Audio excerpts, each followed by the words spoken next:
Guys who married Bridezillas, what happened after the wedding? First wife was a Bridezilla. During the honeymoon she realized she was married and the wedding day was history. She wanted the big wedding, which she had, not the marriage. The next 2 years were hell until she finally tapped out. I was young and stupid and the thought of divorce never crossed my mind. I don't know why it didn't. I guess I just assumed I'd be miserable the rest of my life. When she told me she was leaving, it felt as if the weight of the world was off of my shoulders. On a happy note, her parents were still paying off the wedding when we divorced. That's what happens when you allow your daughter everything she wanted, including 2 wedding dresses. I didn't marry the Bridezilla, but I had coordinated her wedding. We had a death in the family, 6-month-old baby, a few days prior to the wedding. I called the bride and told her the situation and said that my assistant would be stepping in for me so that I could attend the funeral. She told me to send my assistant to the funeral and that I had better be at her wedding. I told her I would be sending her a refund and that no one would be coming to her wedding. The groom ended up leaving her after this whole thing went down. Suffice to say, he really dodged a bullet there. Got into a huge fight about broccoli on the honeymoon. All my fault, of course. I knew then it was a mistake. Toughed it out for 2 more years of abuse before I left. So glad I did. Not a Bridezilla, but a Millzilla. Wife wanted a regular sized wedding. Nothing fancy. At a historic venue she loved. We had planned for about 100 guests at most, and we would do a lot of the work. Mill started to pressure about having to invite tons of people, in-laws are loaded and social butterflies. Change the venue. Change the photographer. Etc. I didn't give a shit, since it was all to make my wife happy, and did my best to adjust. Finally one day about 2 months before the wedding, my wife had a breakdown crying because of all the changes and bullshit from Mill. Told wife I would handle Mill from now on. Called Mill and read her the riot act and told her to cool her shit or we would just get a courtroom wedding and forget about the religious wedding. Huge deal to the family. She fought me for weeks. Phil fought me. Bills fought me. Told them all to pound sand. We had our original wedding. I was folding invitations and favors the night before until 3 AM. But by duck we got it done. Of course. Mill still changed the DJ and photographers without me noticing. So we had completely wrong music. And we have yet to see the pictures 16 years later, and we have minimal contact with the family. My coworker married a crazy Bridezilla. I'll try to just hit the bullet points of what happened leading up to, during, and after the wedding. But it's still a lot. 1. The moment he proposed she lost her sex drive. According to him, she also basically stopped acting like the woman he fell in love with and started acting like her real self, which was batshit crazy. 2. A week after he proposed she quit her job because her full-time job was now planning the wedding. The wedding was horrible. I'm getting there. 3. She had a fight with his mother because the bride demanded the groom's mom pay for half the wedding, but get zero input and wasn't allowed to contribute to the guest list, which was 95% the bride's friends and family. 4. Brit, who was 30 years old, subsequently egged her future Mill's house. 5. When bride and groom had a spat about the egging, he went to the work the next day and she shaved her head and sent him video of her screaming and sobbing as she buzzed her hair off in the bathroom. I worked with him. He showed me the video when he said he had to leave, and I strongly urged him to have her assessed by a psychiatrist. He made a dumb joke about sexy with a crazy girl is the best kind and I pitied him. 6. Wedding was in a pool clubhouse in summer. It was much too small for the 150 plus people they invited. Someone forgot to turn the aircon on until after the place was packed. A lifeguard showed up in a swimsuit to turn it on, but it did little given it was already sweltering. 7. 2 rows of chairs in the clubhouse were ribboned off with reserved signs on them, so no one sat in them. They were later occupied by the 6 seated bridesmaids, leaving about a dozen chairs open once the wedding started.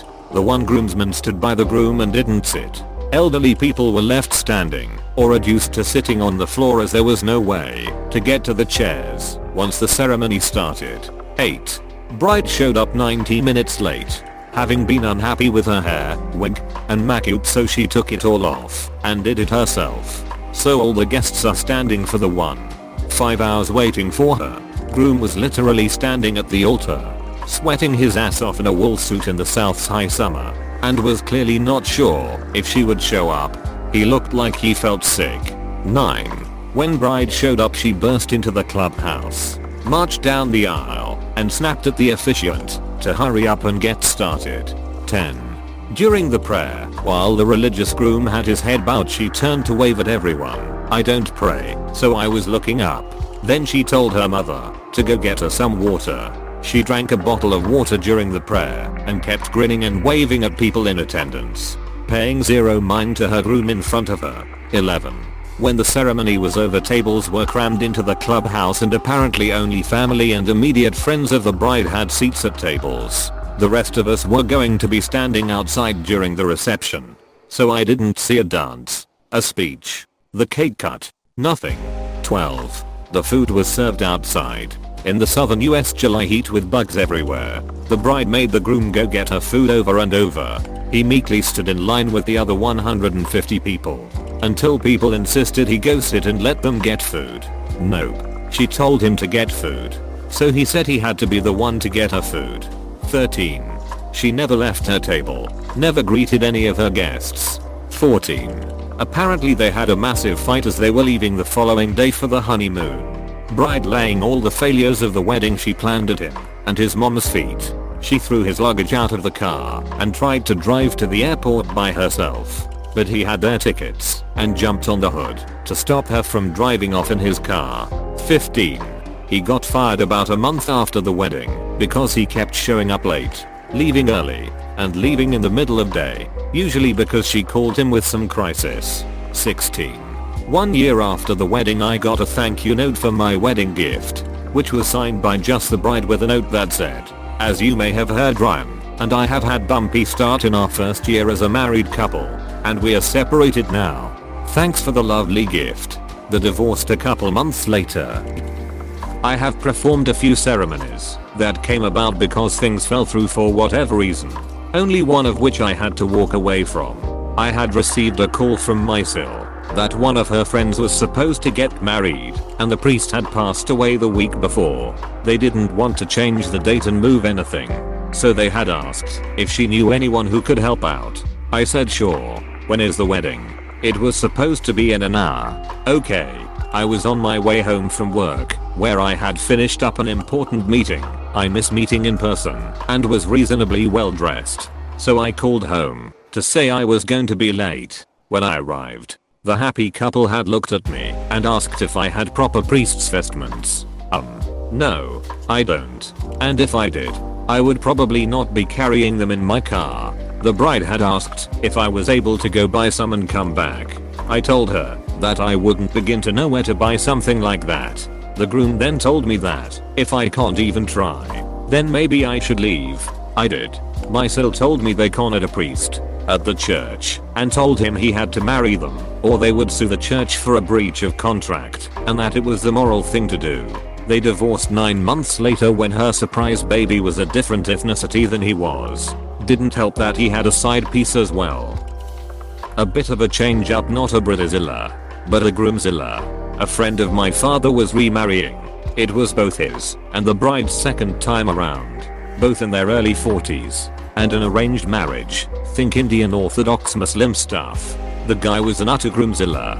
He demanded that every event be at top-notch hotels with obscenely expensive catering, and hired string quartets and whatnot for the entertainment, mostly paid out of the bride's family's pocket. I might add, the parties on the nights leading up to the main wedding event were opportunity enough for him to make a rather public ass of himself, talking at the top of his voice and showboating the entire time. But the kicker came the next day, when the bride was missing from her own wedding's reception. Obviously it was very odd and conspicuous, and the few relatives from her side made some non-committal excuses about her not feeling well, etc. Turns out, this ducker had divorced the poor woman right after he'd had his wedding night fun. He said that he didn't like her enough, and that's an almost literal quote, so he gave her the triple divorce thing. And that was it. The marriage was officially over before the festivities even ended. Kind of the opposite end of the spectrum, My wife and I eloped a few months before our wedding and kept it mostly a secret. Then on the day if we could just focus on having an awesome party for us and our friends, our pastor cancelled the day of after standing is up for the rehearsal. My wife checked into the hotel the morning of and the lady asked, "Lady at counter, is there anything else I can help you with?" Wife jokingly, "Yes, a pastor. Lack, our omelette chef is ordained. Lack, hey Tony, you busy tonight? Apostrophe. Tony. No. Wife. Okay." My buddy married a Bridezilla. She was a Bridezilla long before the wedding, and they had dated for about 7 years. I have no idea how they are doing. I just kind of stopped talking to him a few years after she claimed I ruined his birthday by remaining sober. I had driven 5 hours to be at his birthday. She left me 3 months later. After the wedding and vacation was over, I told her we need to pay the debt we just accumulated. She said she didn't have much on her credit card and could pay it off in a couple of months if I picked up some of her bills. I agreed, and 3 months later she had her credit card paid off. She told me she wanted a divorce. We had a budget for the wedding and should have had no debt at the end, but in the last few weeks before the wedding she suddenly had to spend a ton of money on wedding shit I had never even heard of before. And when I say she spent a ton of money, it came out of my pocket. Semicolon. Edit. I feel I should give a little more explanation about how I ended up with the wedding debt, since several people have asked why it wasn't split evenly and about annulment. We didn't have any kids and only had assets we brought into the relationship. By taking the debt, I was able to prevent her from hiring a lawyer to represent her in the divorce, which would have forced me to do the same and cost significantly more than the debts. The debt in itself was about $8,000, which isn't a crippling amount, but is still a lot of money to me. That was just the amount over budget on the wedding. She also had a car loan, which I, thankfully, did not end up with. She comes from an upper middle class family and has a trust, which is not something I could have gone after in the divorce. I make nearly double in income of what she does. A lawyer would have advised her to claim alimony. She wouldn't have gotten a lot, but she would have gotten something. The judge asked her repeatedly if she wanted to claim alimony. Annulment is very uncommon where we live. We looked into it, but did not meet the criteria for one. Instead, we went to a quickie divorce lawyer who just puts paperwork together, and then we had to do everything else. I luckily work with lawyers and was able to discuss things with them. None of them are divorce lawyers, but they gave me a general idea of how things would work out if it got ugly. I'll never understand the logic of starting one's marriage with massive debt due to an overpriced wedding. The wedding market knows people will just keep throwing money at them, so prices keep going up. My cousin was married to one. He comes from a very not wealthy area and has become successful himself after moving out of his hometown. His wife was extremely wealthy, even could say excessively. They married after a year of knowing each other, and boy was it a surprise to hear about the wedding plans.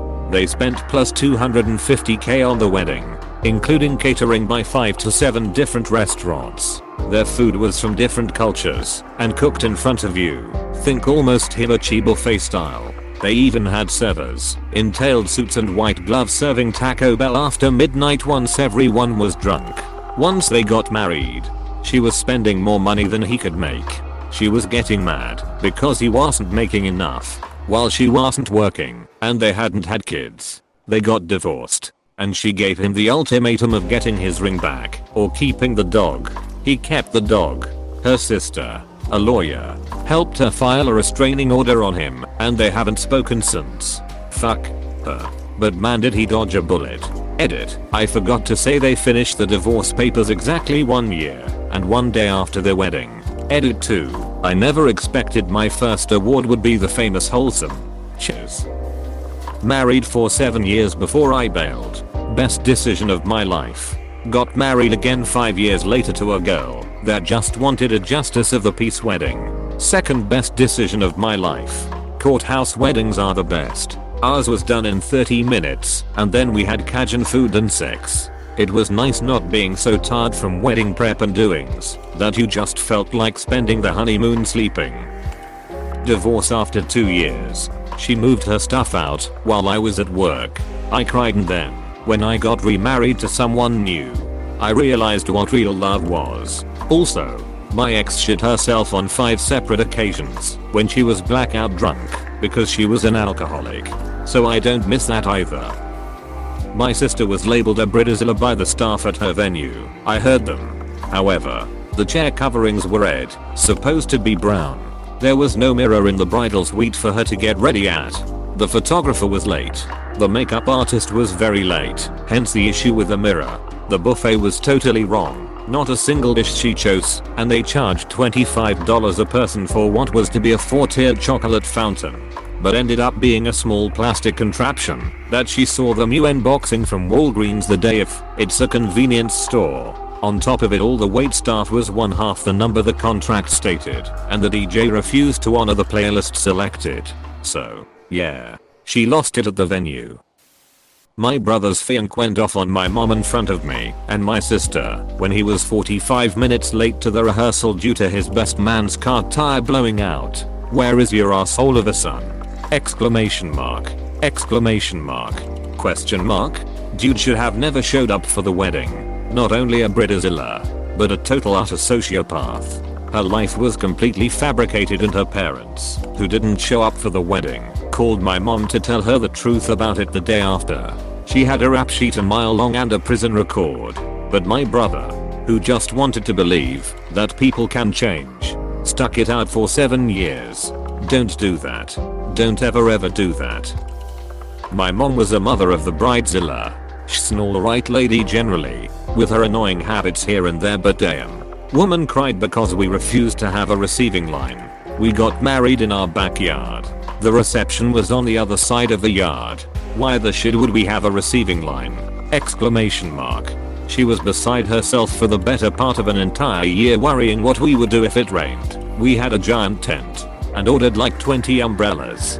She also had a cow that the hem on her dress had gotten pulled loose by the ridiculous rhinestone stilettos she chose to wear to a wedding in a yard on grass. I told my mom to get her some duct tape, and my mother, again, cried her eyes out. To this day she complains about the fabric runner we used for the aisle because her heels dug into it, saying how silly of a choice that was. Everyone in the wedding party was aware of it and wore wedges or flats, but she snorted that that wasn't elegant. She loathed that I wore ballet flats. She was also appalled that for our rehearsal dinner, which was at our home, since that's where our wedding was, consisted of tequila from our favorite local pizza and sandwich place, and the rehearsal itself was all of 10 minutes. She decried it for being borderline trashy. Thankfully, following the ceremony, my brother gave her a joint and all was well and happy for the party thereafter. Not a guy, but I'm pretty sure my venue thinks I'm a Bridezilla. The situation was that I asked for a second tasting. I was calm and asked via email, even had my fiance read it before sending. The reason? I told them I'm a vegetarian several times prior, and when I got to the first tasting I couldn't eat anything, and they even put bacon on the salad they served me. We also asked for absolutely no bacon/pig, because we had quite a few people coming who didn't eat it for religious reasons. My fiance had like 7 full-sized dishes around him, and I was just sitting there with a glass of wine for over an hour. They were very rude and treated me like a Bridezilla when I came for the second tasting. If you enjoy watching these videos, make sure to hit the subscribe button and like this video. Thanks.